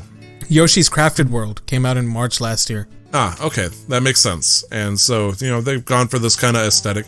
It's cute, it's funny, it's friendly. There's no babies crying for a timer, so, you don't have to rip your eardrums out, so that works out. Shout out Has to, there been a Super port Mario. for the... I see it came out on 3DS. Has there been a port for Switch yet for this game? I doubt it. No. No. Wasn't that popular then? It I mean- actually came out on the Wii U first, so it was a port from the Wii U to the 3DS. Oh. Oh, so this is Super Smash Brothers level stuff. Let's get the 3DS alive, boys! Don't put that nail in just yet. 3 months later, wham! Fuck! That's when the Switch came out. Anyways, the other game that came out, happy 4th birthday to Detective Pikachu, which came out to the 3DS. The game no one's heard about, and they probably still haven't, despite the fact they watched a movie called Detective Pikachu based off the game. That's me. Actually, it might not be as many Yep. people that heard about, but this threw me off a little bit because I knew the game came out, but a lot later. And then I completely forgot, because ever since they started doing the worldwide release dates for the Pokemon games, I forgot that they used to do split releases. So this Detective Pikachu came out in 2016 in Japan, but for the people before they watched the movie, and anybody who played this, came out in 2018 everywhere else. Oh. 2 years? Yes. That's a That makes massive sense. gap. Yeah, well, usually it's not Yeah, that big with like- the core series. It's about 6-7 months. But I guess because this wasn't a core game and wasn't selling like hotcakes, that's why I think they put it out closer to when the movie came out. They made a critical mistake, and that was that they failed to, pay attention to the petitions that came on, to where the voice acting for Detective Pikachu should have been Danny DeVito. It should They have been failed Danny in DeVito. all fronts. Nah, I mean, love Ryan like- Reynolds. Agree to disagree on For the that. game. I love Ryan for Reynolds. the game. Oh, for the game. Oh, Yeah. okay. Sorry. I was like, But love I mean, him. we prefer Ryan Reynolds. He's a cool guy, obviously. But everybody wanted Danny DeVito because they wanted to hear this gruff-looking Detective Pikachu that was just completely nonsensical. Thunderbolt. And we got that. We just got a younger version. Yeah. But it's okay. Happy birthday to the game. Everybody forgot. Oh, sad panda. Oh. But that just about wraps up our show. So for those who are listening for the first time and have not yet found us on the socials, where can we find you, Tyler? Or me? Oh, you can find me on... Sorry, you caught me mid-vape. I needed to expel the toxins from my lungs. You can find me on Twitter at 2xTyler, 2xTyler, letters, more letters. One word, though. One word. What about you, Nick? You can find me on Twitch and Instagram at LR11, all letters. You can also find me on Twitter at LRThe11th, also all letters. Glenn, where we find you? I am also on Twitter and Twitch. Twitter's Glenn Houston. 2 N's in Glenn. Houston looks like Houston, not like the city in Texas. And then on Twitch, I am at Razeth, Raezeth, streaming that variety Nice. gaming things. So Nice. And Tyler, you have this last bit kind of unbelievably well locked down. Who, me? Yeah, and I love the way you do it. So I hope that you two, like, it's only I've got it in my head as Tyler because Tyler usually hosts, at least recently. And so I don't know, one of you two would do it. I would be remiss because I am not as good at that send off, and I love the way you two do it. What are you talking about? Are you talking about the fact that you can find us, Casual MasterQuest, on Twitter at CMQ Network? Or if you wanted to email us just to say hi or tell us to go fuck ourselves, you could email us at casualmasterquest@gmail.com. You can also find us on Facebook at Casual MasterQuest. Also, if you go to our Twitter, we have a nice little magical link that'll show you where we are on the internet, because we are also on a I forgot where I was going with that. You can also like VK? VK, yes, we stream on Twitter, Mixer, YouTube, Facebook. Some of our uploads sometimes go to Pornhubs, I think. Sometimes. We also have a Discord server where you can come in, hang out, ask us questions that you want to, get onto the show and just chat with us, be stupid with us, because we are stupid sometimes. We also have a D&D podcast. Best. It's called Casual Quest Masters. Hell yeah, we do. In the same feed as Casual Master Quest, and we just put out episode 16? Episode 17 coming to you soon. Hopefully. On a podcast service. Don't let it get delayed. But beyond that, is there anything else? I mean, I think the biggest thing is what we always say whenever we leave the thing is just thanks for listening, and don't forget to never stop. Don't forget. Don't forget. Don't forget to never Don't forget never stop the grind. Don't forget to never stop the grind. Thanks for joining us. Thank you. Also, fuck EA. And Square Enix. And Square Enix. Fuck Square Enix. I do not support these things. And Activision. I believe. Oh, I'm connected.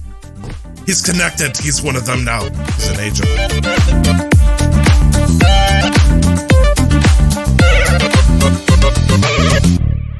The intro to the podcast, titled Casual Master Quest, was paid for and produced by the wonderful talent Revelries Music. You can find more of their work at soundcloud.com/Revelries Music, or just click on the link in the show descriptions. The background music is the album Top 50 Best Classical Piano Music by Brilliant Classics. You can find out more about Creative Commons at www.creativecommons.org/license/by/4.0.